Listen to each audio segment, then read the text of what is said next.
Hello friends, स्वागत है आपका अकाउंटिंग अड्डा यूट्यूब चैनल पर। आज हम accounting and finance for bankers के सेकंड मॉड्यूल का चैप्टर बैंक रिकन्सिलेशन स्टेटमेंट के बारे में देखेंगे। इम्पोर्टेंट चैप्टर है। 3 से 4 नंबर तक के न्यूमेरिकल और थ्योरेटिकल पार्ट पूछे जाएंगे इसी चैप्टर में से। तो उसे स्टार्ट करते हैं। अपनी इजी सा चैप्टर है, बस थोड़ा सा वही जर्नल एंट्रीज, डेबिट क्रेडिट किस साइड रहेगा और क्वेश्चंस को ध्यान से पढ़ना है। चलो स्टार्ट करते हैं इसे। Bank reconciliation statement, a statement that reconciles the cash book and the passbook balances is called bank reconciliation statement. Reconciles का मीन्स होता है मैच करना, मतलब एक ऐसी स्टेटमेंट जो कैश बुक और पासबुक के बैलेंस को मैच कर रही है, उस स्टेटमेंट को क्या बोलते हैं? Bank reconciliation statement, BR statement.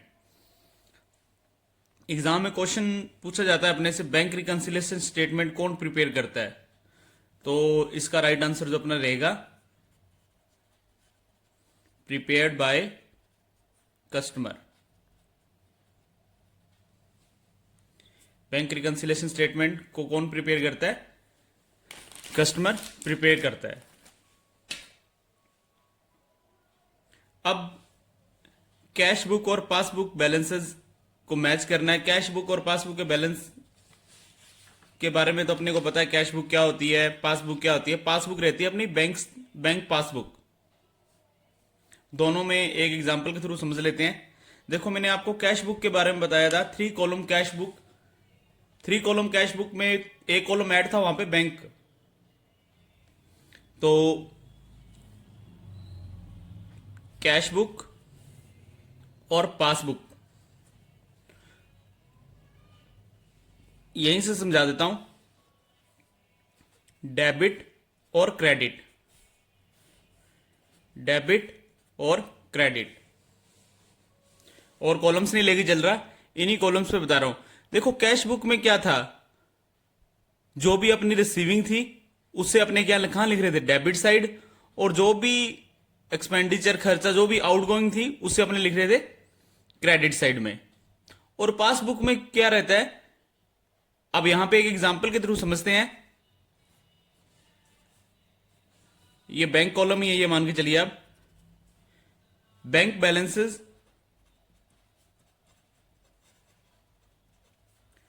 As on ₹5 lakh. तो अपने कैश बुक में इस बैलेंस को कहां दिखाएंगे? अपना जो भी अपना ओपनिंग रहेगा वो अपने दिखाएंगे अपने डेबिट साइड में। डेबिट साइड में कितना है अपना? 5 लाख। और यही अपने पासबुक में बात करें तो बैलेंस अपने कहां दिखाएंगे? अपना क्रेडिट साइड में।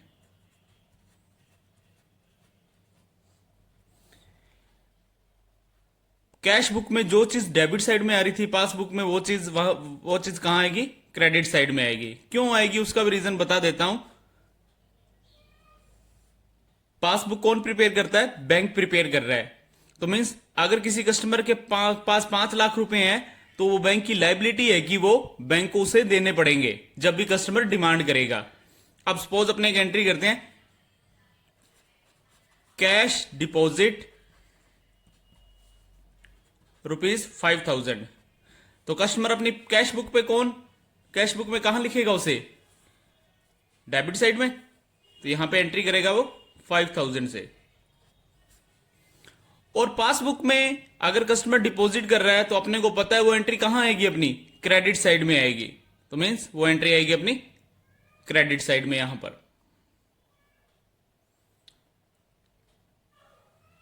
तो कहने का मीन्स ये जो कैश बुक है, ये पासबुक की मिरर इमेज है। मिरर इमेज कैसे है? यहां पे जो चीज डेबिट साइड में लिखी जाएगी वो कैश बुक में कहां लिखी जाएगी? क्रेडिट साइड में लिखी जाएगी। और जो क्रेडिट साइड में लिखी जाएगी वो वहां पे डेबिट साइड में लिखी जाएगी। तो पासबुक कैश बुक की क्या है? मिरर इमेज है।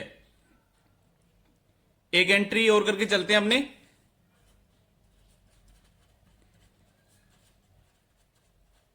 चेक डिपॉजिट ऑन, बैंक में चेक डिपॉजिट किया है 1 लाख रुपीज का, तो वो चेक की एंट्री अपनी डेबिट साइड में करेगा यहां पे। 2 तारीख को, और 2 तारीख को 3 तारीख को वो बैंक पहुंच गया। अब उसकी कैश बुक का बैलेंस क्या है? 6,05,000। अब बैंक में किसी कारणवश वो चेक कुछ दिन क्लियर नहीं हो पाया, क्लियरिंग में उसे टाइम लगा है, तो मीन्स वो क्लियर नहीं हुआ, तो बैंक में उसका बैलेंस कितना है? 5,05,000। तो मीन्स अब इन दोनों स्टेटमेंट को टैली करने के लिए एक स्टेटमेंट बनाई जाएगी, उसी स्टेटमेंट को क्या बोला जाएगा? BRS, bank reconciliation statement. Cheque deposit नहीं हो पाया उस दिन, बट उसकी कैश बुक का बैलेंस बता रहा था उसको 6,05,000, पासबुक का बैलेंस उसे बता रहा है 5,05,000। ये जो बीच का डिफरेंस है, इसको रेक्टिफाई करने के लिए जो भी स्टेटमेंट कस्टमर बनाएगा, उस स्टेटमेंट को क्या बोला जाता है? Bank reconciliation statement. Month and पर कस्टमर बैंक रिकंसिलिएशन स्टेटमेंट को तैयार करता है। अब देखते हैं इसे, फिर इसके एग्जांपल के थ्रू जब अपने करेंगे तो टॉपिक्स और क्लियर हो जाएगा अपने को। A statement that reconciles the cash book and the passbook balances is called bank reconciliation statement prepared by customer. ये चीज नोट करना, ये क्वेश्चन एग्जाम में कई बार पूछा गया है ये। फिर देखते हैं अपने एडवांटेज ऑफ BRS। BRS का means bank reconciliation statement. It helps the management to check the accuracy of the entries made in the cash book. सहायता करती है मैनेजमेंट की एक्यूरेसी के लिए कैश बुक में। It helps to detect error and to take timely action for the correction of balances. It is a very important control technique for the management. It shows the correct bank balances at any particular date. Show करती है सही balance को किसी भी particular date पर।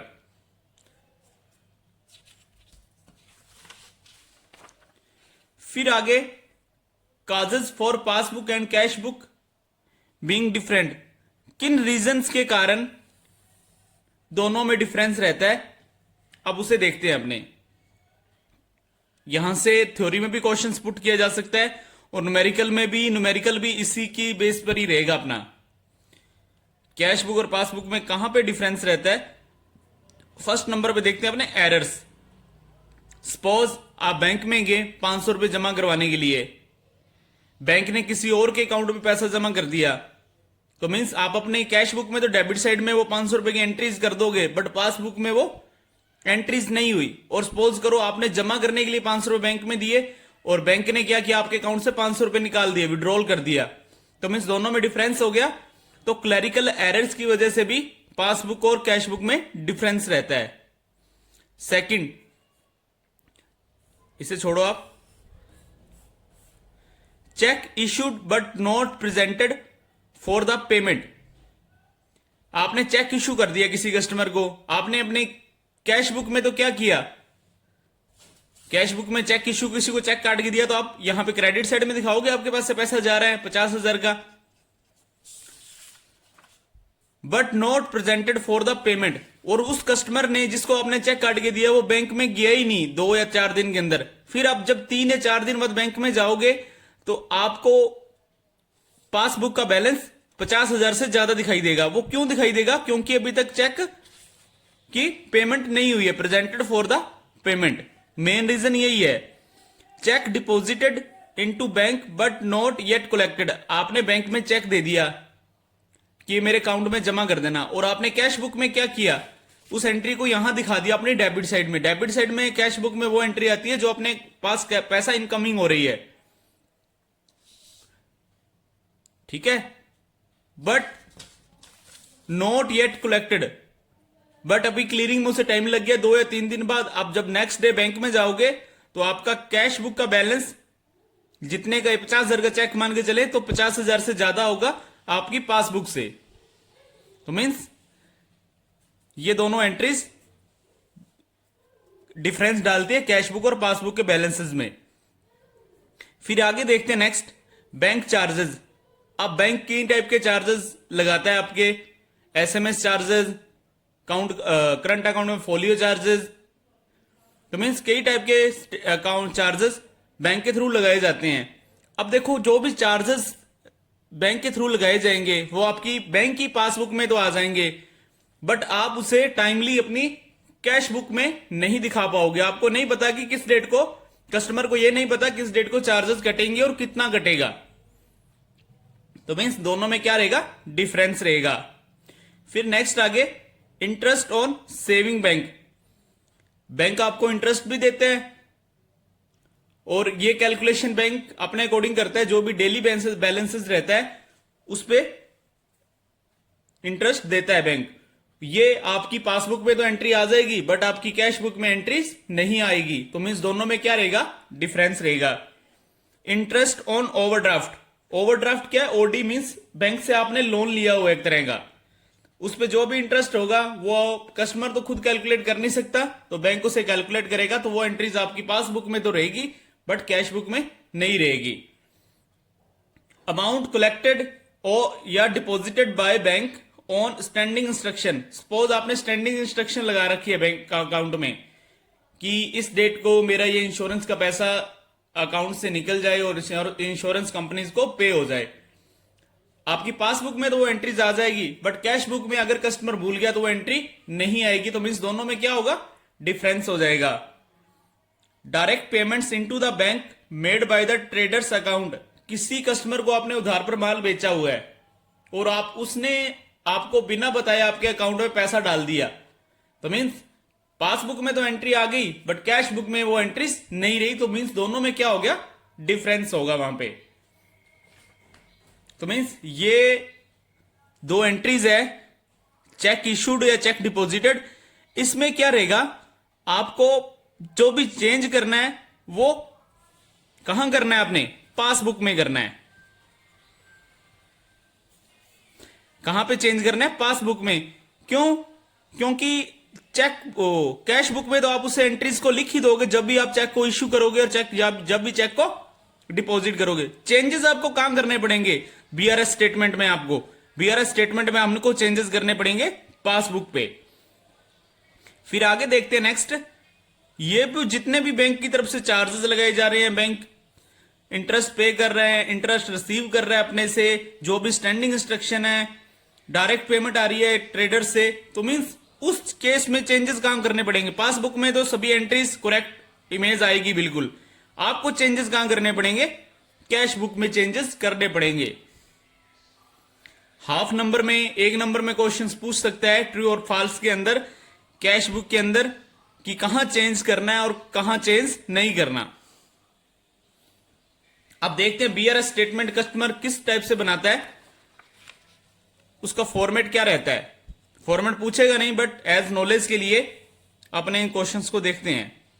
BRS statement, BRS statement में देखो closing balance in the bank statement, जो भी अपना बैंक का क्लोजिंग बैलेंस रहेगा उसे लिखेगा यहां पे।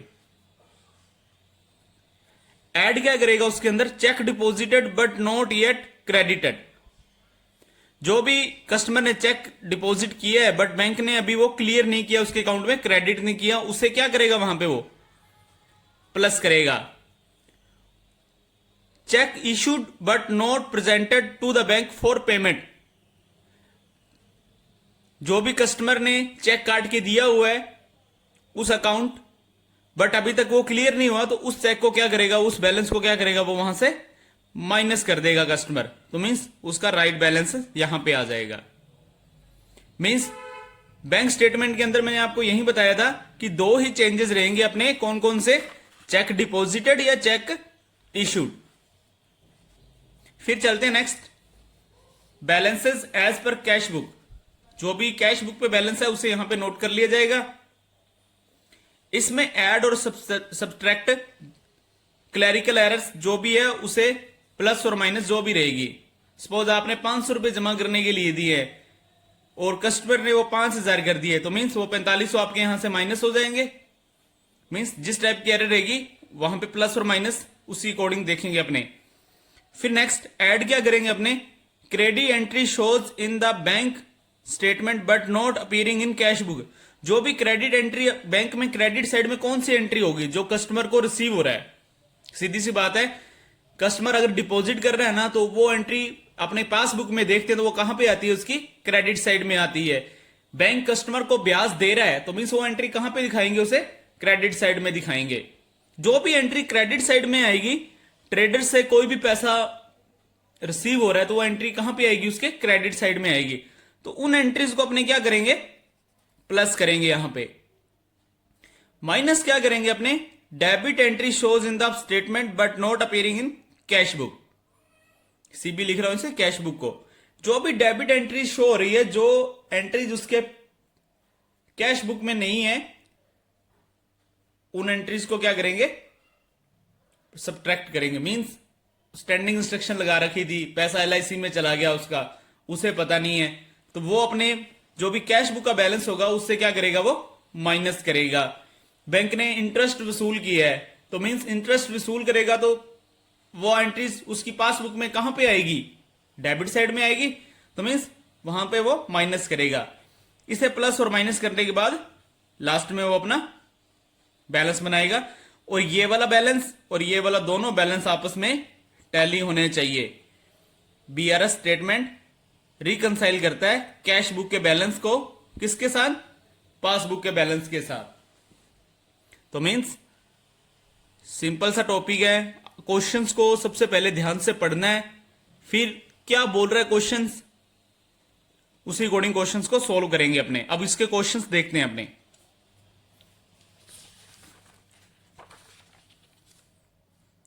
क्वेश्चंस को देखो, ध्यान से पढ़ना है अपने को। A bank passbook shows credit balances of ₹6,200। अब आपको question number first, a bank passbook shows credit balances of ₹6,200। Interest amounting of ₹280 has been crediting in the passbook but not yet entered in the cash book. To reconcile the same with the cash book from the passbook balances, the said amount shall be and what will be the balances in cash book. Questions को करने का तरीका देखो अपने क्या रहेगा। एक side बनाता हूं मैं पासबुक का लिख रहा हूं पीबी से, ये डेबिट साइड और ये इसकी क्रेडिट साइड। क्रेडिट साइड में अपने को बैलेंस कितना दे रखा है, 6,200। ये कैश बुक बना रहा हूं, ये इसकी डेबिट और इसकी क्रेडिट। यहां पे एक साइड कैश बुक लिख रहा हूं और एक साइड पासबुक लिख रहा हूं। यहां पे बैलेंस अपने को दे रखा है 6,200 दे रखा है। अब देखो इसने बोला interest amounting of ₹280 has been crediting in the passbook. यहां पे 280 ऐड हो गया है, मींस बैंक ने इंटरेस्ट दिया है। देखो जो बैंक ने इंटरेस्ट दिया है वो पासबुक में, कैश बुक में अपने एंट्री नहीं होगी। हमने ये चीज नोट की थी ना, यहां पे जो भी इंटरेस्ट ऑन सेविंग बैंक होगा वो चेंज कहां करने पड़ेगा, चेंज कहां करेंगे अपने उस समय, कैश बुक में चेंज करेंगे। तो मींस यहां पे अभी तक वो एंट्रीज नहीं है। ये 280 यहां पे जो ऐड है ना, यहां पे वो अभी ऐड नहीं है। मींस जितना पासबुक का अपना बैलेंस है ना, कैश बुक में बैलेंस कितना है उससे 280 कम ही है। तो मींस पासबुक का बैलेंस अपना कितना है, 6,200। तो कैश बुक में अपना बैलेंस कितना रहेगा, 0,295। तो राइट आंसर अपना कितना रहेगा, 5,920। ये बस एक तरह से आपको समझाने के लिए है। आपको सीधा ये चीज नोट करनी है कि 280 पासबुक में तो आपके एंट्रीज हो चुकी है, कैश बुक में आपके एंट्रीज नहीं हुई है। जो भी कैश बुक में बैलेंस होगा वो पासबुक से क्या होगा, 280 कम ही होगा यहां पे। फिर चलते हैं नेक्स्ट क्वेश्चन पे। इंपॉर्टेंट क्वेश्चन है ये, ओवरड्राफ्ट पे क्वेश्चन अपना रहेगा ही रहेगा एग्जाम में। ओवरड्राफ्ट क्या, आपका बैंक से आपने एक तरह से लोन ले रखा है।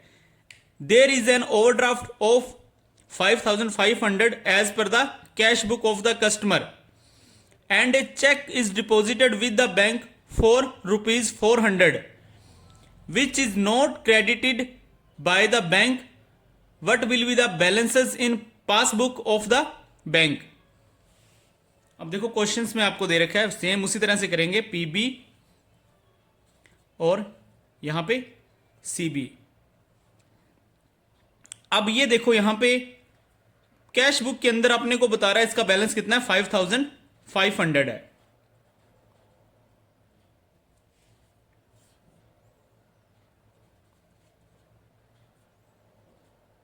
ठीक है, अब सेम उसी तरह से सीबी और PB.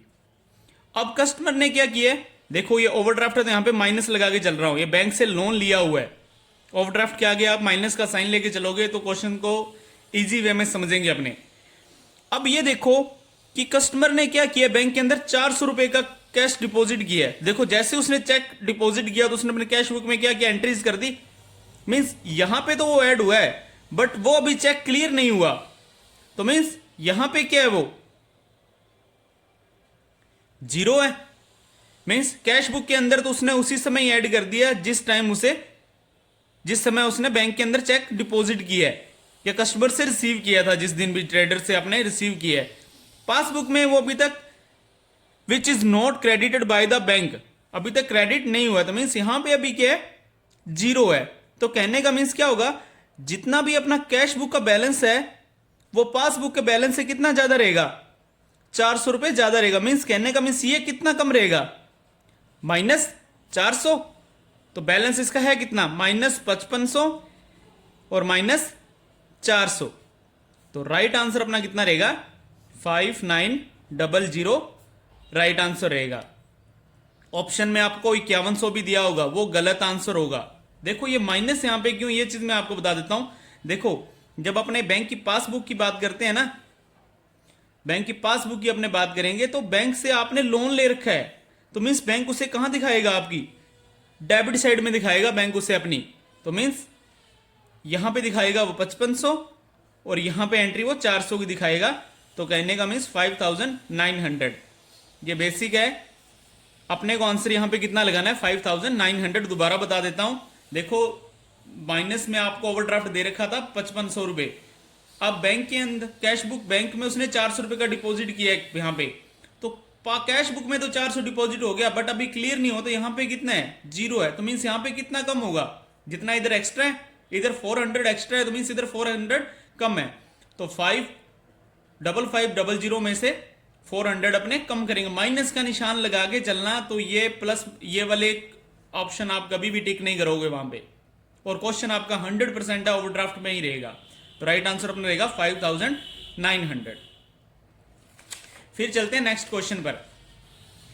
As per the cash book of the customer the balances with bank 5610। वही सीबी सेम बनाते हैं, पीबी और सीबी। सीबी के अंदर जो अपना बैंक बैलेंस है वो कितना है, 5610 रुपए है। अब यहां पे जो भी दोनों में चेंज होगा, इधर सीबी और इधर पीबी। अब देखो इसने क्या लिखा है, and the bank has paid LIC premium of ₹150 bank से to comply a standing instruction. क्या हुआ था, बैंक में स्टैंडिंग इंस्ट्रक्शन लगा रखी थी, 150 रुपए उसके LIC की इंस्टॉलमेंट डिडक्ट होगी अकाउंट से। To reconcile the cash book with the passbook the said amount shall be. देखो यहां पे तो क्या हुआ है, वो अमाउंट उसकी LIC की इंस्टॉलमेंट कम हुई है, तो मीन्स यहां पे क्या हुआ है, 150 इंस्टॉलमेंट उसकी कट गई, तो पीबी में से 150 माइनस हो गया। To reconcile the cash book from the passbook the said amount shall be. अपने को अब ये बताना है क्वेश्चंस के अंदर कि ये वाली अमाउंट है अब जो ये कैश बुक में से माइनस होगी या प्लस होगी। सीधी सी बात है, अगर आपने LIC का प्रीमियम पे किया है तो मीन्स आपके पास से पैसा चला गया है, तो कहने का मीन्स यहां पे वो अमाउंट क्या होगी, डिडक्ट होगी। तो राइट आंसर अपना यहां पे क्या होगा, डिडक्टेड ही रहेगा। ऑप्शन में अपने को क्या दे रखा होगा, एड, डिडक्टेड, नो चेंज, इस तरह के ऑप्शन अपने को एग्जाम में मिलेंगे वहां पे। अगर यहां पे अपने को यह पूछ लिया जाता कि पासबुक का बैलेंस कितना है, तो पासबुक का बैलेंस कितना रहता अपना, 5610 माइनस 150 अपने यहां पे कर देते, तो 6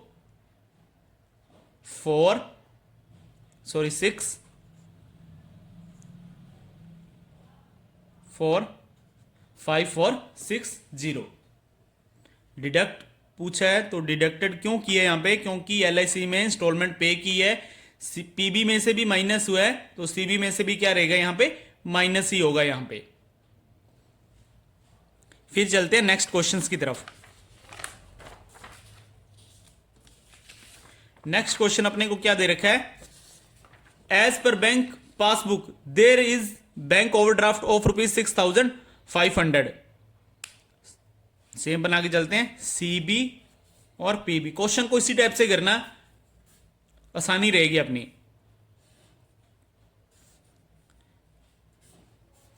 यहां पे अपने को ओवरड्राफ्ट दे रखा है 6500 रुपए का, लोन है तो इसको यहां पे लिख रहा हूं, माइनस में लिख रहा हूं इसे। A cheque is issued for ₹3,000 but it has not been presented, what will be the balances as per cash book. CB PB। अब कस्टमर ने क्या किया, 3,000 का चेक काट के दे दिया, अभी 3,000 का चेक काट के दे दिया है, बैंक में अभी तक वो प्रेजेंट हुआ नहीं है, तो मींस 3,000, और उसने कैश बुक में अपनी एंट्री क्या की होगी, उसी समय कर दी होगी जिस समय उसने चेक काट के दिया। मींस यहां पे 3,000 रुपए का रिफ्लेक्शन रहेगा और यहां पे कोई भी चेंज नहीं हुआ क्योंकि अभी चेक क्लियर नहीं हुआ। और अपने को क्या बताना है, what will be the balances as per cash book. तो कैश बुक तो मैं अपना कितना था, 6500 तो था ही यहां पे, और मींस ये 3,000 रुपए और कम हो जाएगा। तो कहने का मींस राइट आंसर जो अपना रहेगा वो कितना रहेगा, 9500 रुपए रहेगा। अगर ये डिपॉजिट होता तो 3500 रह जाता, ये चेक काट के दिए मींस पेमेंट और करनी है, 6500 पहले ही माइनस में है तो 3,000 और माइनस में जाएगा, तो राइट आंसर अपना कितना रहेगा, 9500 रहेगा। और 100% क्वेश्चन ओवरड्राफ्ट में इसी टाइप का ही रहेगा अपना। चेक इशूड किया गया है, चेक इशूड किया गया है तो कहने का मींस आपको माइनस लेके चलना है उसे। अगर चेक प्लस किया, चेक डिपॉजिट किया होता तो अपने क्या करते, वहां पे प्लस करते। सो फ्रेंड्स, ये टॉपिक्स अपना कंप्लीट हो चुका है।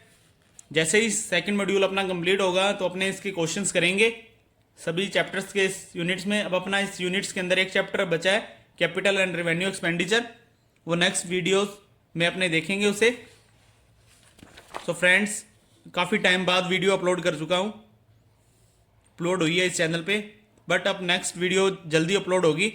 वीडियोस का प्रोसीजर अपना क्या रहेगा, आज आपकी JIB की वीडियो अपलोड हुई है, कल CIB की वीडियो अपलोड रहेगी अपनी BFM की, फिर थर्ड JIB, एक दिन छोड़ के मतलब वीडियो अपनी अपलोड रहेगी चैनल पर। तो वीडियो अच्छी लगी हो तो लाइक, चैनल को सब्सक्राइब और शेयर करना। मैंने जो आपसे कमिटमेंट किया है 70 to 80 मार्क्स, ये 100% अपने लेके चलेंगे अकाउंटिंग के अंदर, क्योंकि टाइम भी काफ़ी है अपने पास। 70 to 80 अपना जो टारगेट है वो अपने आसानी से अचीव करेंगे। और ये BFM है, इसके अंदर भी अच्छे मार्क्स के साथ अपने से क्लियर करेंगे। तो फ्रेंड, जो भी स्टूडेंट्स कैब के लिए प्रिपेयर करना चाहते हैं, आपके कलीग्स वगैरह, तो उनको भी चैनल शेयर कीजिए। इसकी जो वीडियो अपनी कल अपलोड रहेगी। तो फ्रेंड्स, मिलते हैं नेक्स्ट वीडियो में।